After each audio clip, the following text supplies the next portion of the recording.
as the attitude, speaking of, like, we were talking about politics a little bit and political involvement, but what do you view as the attitude of most Garifuna New Yorkers towards voting? And like, what do you see as the reason for whatever you view as the predominant opinion? And does it connect with a lack of representation in local government? Oh, that's a tricky one. Okay. It's a tricky one because I think a lot of things, I have so many thoughts on this. Okay. You know, I think if you were interviewing Mirta Colón, you would have a whole different kind of engagement with ideas of like civic participation and politics. You know, I'm obviously not opposed to, like, I think politics are really important. I think voting is really important. I think sometimes what I worry a lot about is that in the context of New York, Garifuna folks always want to be really seen as exceptional. There's something about exceptionalism that really frustrates me when I see Garifuna folks trying to do politics, right?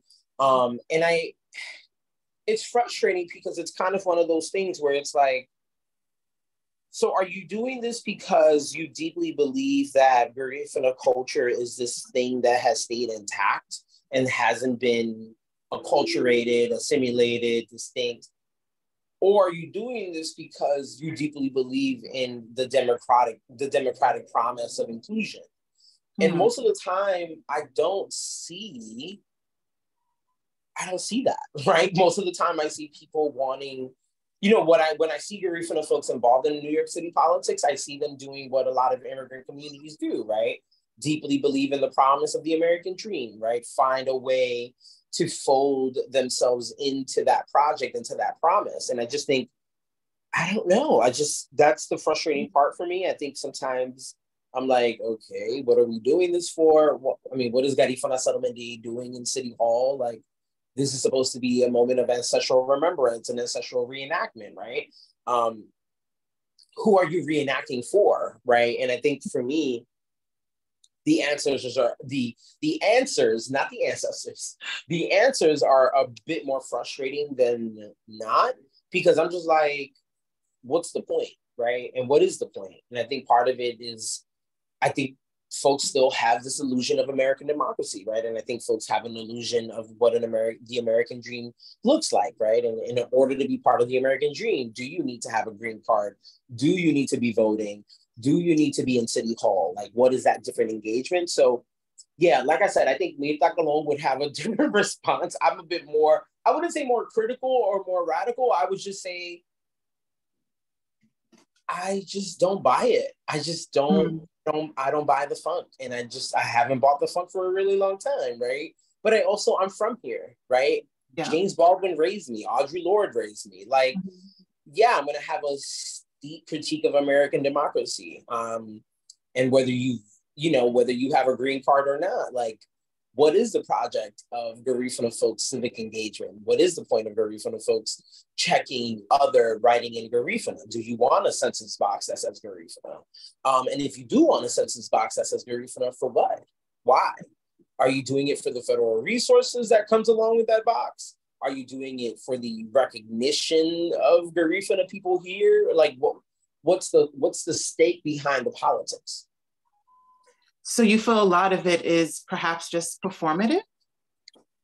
I feel a lot of it is ideologically rooted in the performance of the American dream. Because part of the immigrant narrative till this date is that there is a promise, right? There is a particular promise that the United States gives its immigrants. There is a particular promise of inclusion, of participation, that gives the illusion, right, of some type of equity and equality without really bringing to task the persistentness of racism, the persistentness of anti-Blackness, the persistentness, right, of also the sexism and the homophobia, right? All of these things that make the American democracy what it is. That's so reality. Yeah, right. Yeah. Yeah. So it's tricky, but No, that's such an interesting perspective that I'm telling you, that's my perspective. Yeah. Mirta Colón would not. And I love Mirta Colón, right? Mirta Colón is one of the most important interlocutors in my research, because she is one of the very, very few Garifuna women activists that have stayed in the public light for a really long time, and she's still doing the work. And I admire her deeply, but I also know that she is someone who deeply believes in the promise of a democracy, right? I can't believe a democracy that was founded on slavery and genocide. I just can't. No matter how many Barack Obamas we put in the White House, I just can't. Right. And that's okay. You know what I mean? That's perfectly fine. But that means I'm going to question any time Black people from whatever corner of the globe they find themselves in, wanting to participate in governments that were built on their ancestors' necks. It's extremely deep, and especially coming from the diaspora and the many faces. Like, you're from the diaspora, you're Garifuna. I'm from the and it's just like all these perspectives and histories, and everything culminates into forming each individual's opinion. But it's in this country that has never been about real inclusivity.